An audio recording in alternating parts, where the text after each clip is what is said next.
Welcome a diver with abs so spectacular they look like they've been drawn on. It's the gorgeous Tom Daly. Hey, Tom. Hello. Welcome. Thank you very much. So you stupidly, like me, were up last night watching the House of Parliament. Oh, yes. We couldn't believe it, could we? No, it's actually kind of crazy to watch, but it's one of those things that you're just watching and you're just mouth open, you're like, oh my goodness, though, what is going to happen next? 8 alternatives, and none of them were voted through. So nobody gets through to the X Factor final, which was going to be held in Parliament on Monday. And that's what they described it as. Deadlock. Anyway, you've been pretty good. You've got through several rounds of diving, which you needed to. How was Japan? Let's talk about that first of all. Yeah, so I've been in Japan and China for the Diving World Series, and it's the first time back competing since I had my 4-month break away from the sport. And it went really well. I managed to get silver in the individual event and only 10 points off my personal best score. So I'm pretty happy with that. So you're pretty much peak fitness now. And I just gave you a hug. And to hug an Olympic athlete at peak fitness is something quite incredible. Because you're hugging a perfect human being and you think, oh my goodness me, this is what you could be like if you really tried to stop eating cheese and onion crisps after 8 o'clock on any given weekday night. All about moderation. Yeah, but how are you feeling now? Oh, I'm feeling great, actually. You know, I took those 4 months off, and in that time, our son Robbie was born, and I was able to. Thank you. I was able to spend so much quality time with him before I went back to the pool, and coming back, I felt different, body and mind. Sometimes when you're doing something so full on all the time, day in, day out, taking a break and giving your body and mind a rest can do the world of good.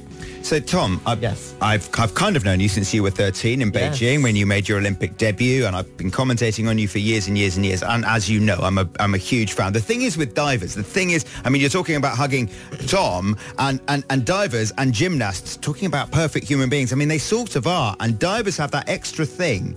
So you are basically when you're in motion, when you jump off that 10-meter platform, you have 1.7 seconds before you hit the water. You've got to do all your rotations and your twists and everything. You become the master of time, the 1.7 seconds, and space, the 10 meters between the platform and the water. And actually, nobody does it like you. When you're on, nobody does it like you. What are you thinking about when you're in that 1.7 seconds? Because you seem to be able to bend the laws of physics and expand time and expand space. It's kind of crazy, actually. When you stand on the edge of a diving board, lots of people, if you're going up there, sometimes if I'm not thinking about going up and doing a dive and I'm showing someone the edge of 10 meter, I'm terrified walking to the end of that board. It's not natural for a human being to stand on the edge of a 10 meter board and think, oh, I'm going to jump off. So when you're stood there, you don't actually think about the height so much. You think about what you need to do in that time. So if anything, you want more height to be able to fit more in.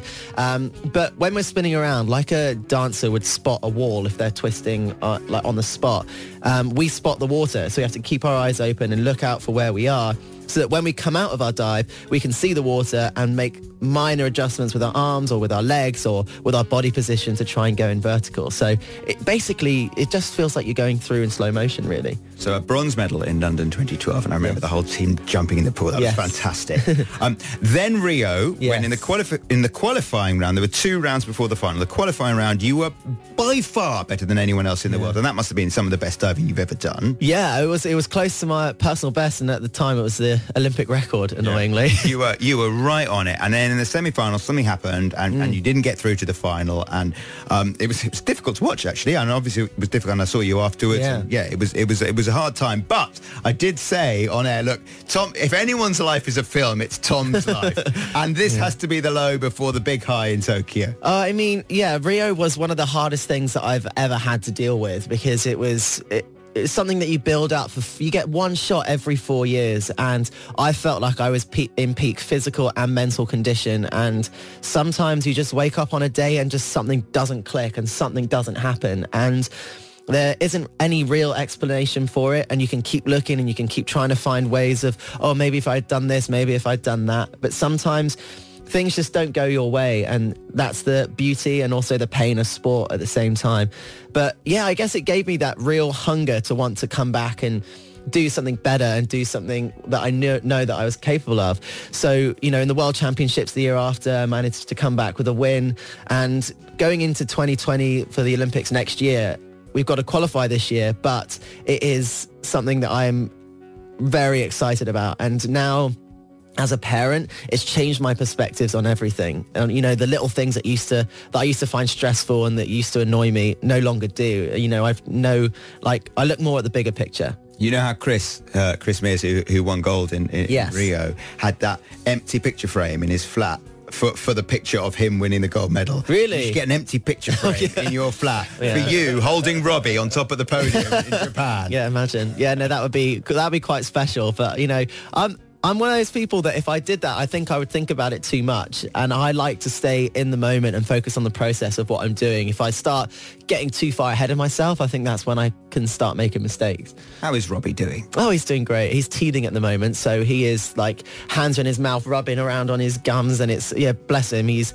having a bit of trouble with his teeth, but he's got 5 now. So they're coming through thick and fast. Like. 5 teeth. I know. It's better to count them up than count them down, though, I suppose, isn't it? So now, because diving is no longer the most important thing in your life, it takes the pressure off it, so you might be able to flow better. Is that what you're saying? The flow may be better? Yeah, it's nice to go to the pool and train each day, but at the same time, whether I have a good session or a bad session, I come home and then I've got my son there waiting and he gets all excited when I get home, and whether I've had a good session or a bad session, it doesn't matter. It's forgotten. It's almost like for the first time ever, I'm able to leave diving at the pool and not bring it home with me. Yeah, and it think gives you about it. real separation, Yeah, doesn't it? 'Cause, exactly. Tiger Woods famously says it, doesn't he, about every golf shot. He says you can't think about a round of golf for 4, 5, 6 hours. You can think about every shot from 6 feet when you're 6 feet away from your next shot, and then 6 feet after the shot you've just played, and that separation is really valuable, isn't it? Yeah, because you need to be able to compartmentalize that, especially when we have 6 dives in a diving competition. If your first dive is absolutely terrible, you need to be able to forget about that one and move on to the next one if you want to have any shot. Well, not even forget about it. Then you dive, and when you hit the water, that is over. You can't do anything to change about it. All right. So why else is Tom here? Well, we'll tell you after the... Got it. Blur Song 2 on Virgin Radio. Well, breaking Cat Cafe news here. Tom Daly, over to you. Well, I definitely know there is Cat Cafe in LA, so I've not been in Japan, but there's definitely a Cat Cafe. There is a Cat Cafe in Los Angeles. I'm not sure it's there for the same reasons as the Cat Cafes definitely are there in Tokyo. There's owl cafes, there's cat cafes, there's hedgehog cafes, there's all sorts of cafes, and because you can't have a pet in rented accommodation in Tokyo, it's against the law. You also can't walk down the street eating any kind of food in Tokyo. You can't drink coffees on the go in Tokyo or on public transport. You're not allowed. They have all these amazing rules for the good of mankind, hedgehog kind, cat kind, and owl kind. The owl cafe, you want to go to the owl cafe, don't you? Yeah, I didn't know that you could pet owls like that. I don't know that either, but they do have an owl cafe. I know this because the Frothy Coffee Man who works on the show, who you've met loads of times, and Vassos you've known forever, he went to Tokyo to run the Tokyo Marathon 3 weeks ago, and he went to all these cafes. Yes, actually, we were just talking about that. So it's true. Now, as for the LA cafe, the Cat Cafe, that might just be a cafe that's owned by some people who love cats. Yeah, I bet it probably is. And I don't think you get a cat brought to your table. I think it's just there's tons of cats in there while you're having your food. Yeah.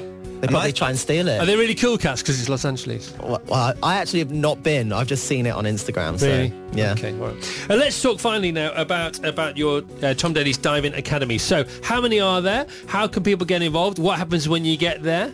There's loads all across London, and there's also one in Manchester. So there's lots of different, and it doesn't have to be it's not necessarily in a pool that has got a full 10-meter facility. It's open to all ages, all skill levels to try, and the whole reason for starting the Diving Academy was to try and make diving more accessible to more people, because I was lucky to be living in Plymouth where there was a full 10-meter diving facility. Simple as that. Yeah, but if I was in Birmingham or somewhere like that, there was no diving facility, although there is one being made for the Commonwealth Games now. But it was just by luck that I was able to actually have a chance at being a diver. So I just wanted to try and make it more accessible. And there's Easter holiday courses, half-term courses where people can come along and try diving, and you can do it from basically as soon as you can swim, really. Okay, so it's better.org.uk/Tom Daly, and loads of mums and dads looking for things for their kids to do in the Easter break here. So this is perfect. Tom's Diving Academy, once again,